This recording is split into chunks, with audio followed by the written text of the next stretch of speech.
All right, let's identify the characteristics of that graph to the left. So the vertex is always where the graph changes directions, which would be right here. So remember the coordinates go x, y, so it's -2, 0. If that vertex is at the bottom of the hill, we call that minimum, or the bottom of the shape. If it's at the top of the hill, if it looks like this and the vertex is like that, then this would be max. Line of symmetry is always x equal to.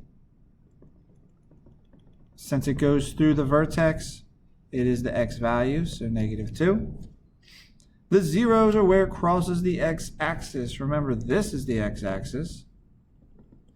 In this case, it only crosses once, so that means that there is only one zero, which is -2, 0. If it crosses the axis twice, then you're going to have two answers. But in this case, it touches it once, so there's only one.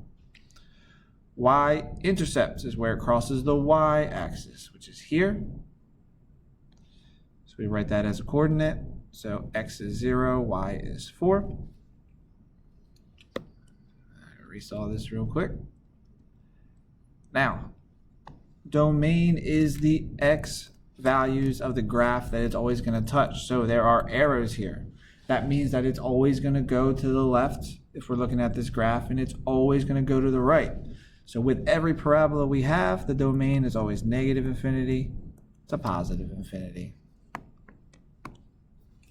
Now the range deals with the y values that this graph touches. So in this case, we always start with the lowest y value possible, which is right here. So the lowest y value there is 0. The highest y value are these arrows, which means it goes on forever. So it's going to be 0 to infinity. Increasing, we want to first draw the little arrows on our graph. Oops, erase those ones. Now, if the arrows are pointing down, it's decreasing. If the arrows are pointing up, they're increasing. So from our vertex to infinity, they're going to be increasing. So remember, we describe with the x values for both of these. So it's increasing from when x is -2 to the arrow all the way at the top up here. So that's infinity.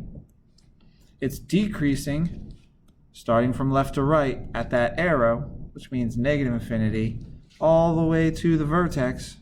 That's when the arrows change direction. So -2. And the last question, as x approaches -infinity and x approaches +infinity, you're looking at just the ends of the parabola. If they're both facing up, they're facing towards +infinity. But if they both point down, then they're both going to be pointing towards -infinity.